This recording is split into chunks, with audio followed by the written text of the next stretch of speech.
नमस्कार, मी मेघा शिल्लार तुमचं VN family या चॅनलमध्ये खूप खूप स्वागत करते। तर आज मी बनवणार आहे दही मिरची। यासाठी मी सर्व मिरच्या आधी धुवून आणि सुक्या करून घेतलेल्या आहेत। आता त्यासाठी जे दही लागणार आहे ते आपण इथे घेतलेलं आहे आणि ते चांगलं फेटून घ्यायचं आहे, जेणेकरून त्याच्यामधले गुठळ्या राहणार नाही। मग त्यामध्ये थोडंसं हिंग, भाजलेल्या जिऱ्याची पूड, हळद, बारीक चिरून ठेचून आलं आणि थोडंसं मीठ, हे सगळे जिन्नस आपण आता एकत्र करून घेणार आहोत आणि हे सगळे व्यवस्थित ढवळून घ्यायचे आहेत, जेणेकरून ते सगळं मिश्रण छान असं तयार होईल आणि मिरच्यांमध्ये एकसारखं भरलं जाईल।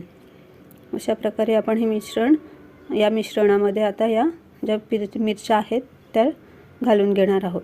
तर इथे ज्या मिरच्या घेतलेल्या आहेत त्यांची देठं काढलेली नाही आहेत आणि त्यांना मधोमध अशी चीर दिलेली आहे, जेणेकरून जे आपण मिश्रण तयार केलेलं आहे ते त्याच्यामध्ये व्यवस्थित भरलं जाईल। अशा प्रकारे या सर्व मिरच्या या मिश्रणामध्ये एकजीव करून घ्यायच्या आहेत। चांगलं त्यांना मिक्स करून घ्यायचं आहे, म्हणजे हे आपलं जे मिश्रण आहे ते त्याच्यामध्ये व्यवस्थित भरलं जाईल। तर अशा या मिरच्या आपण डाळ भात सोबत किंवा पुरणपोळीसोबत तोंडी लावण्यासाठी खाऊ शकतो। आणि याच्यामध्ये जी आपण आलं ठेचून टाकलेलं आहे त्याच्यामुळे मिरचीला खूप छान टेस्ट येते।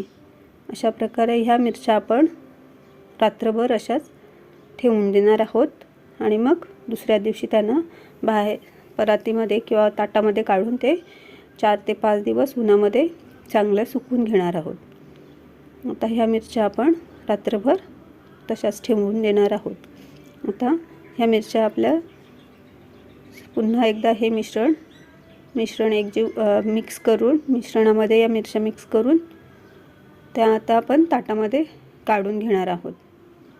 आणि या मिरच्या मग आपण अशा प्रकारे सगळ्या एक एक मिरच्या काढून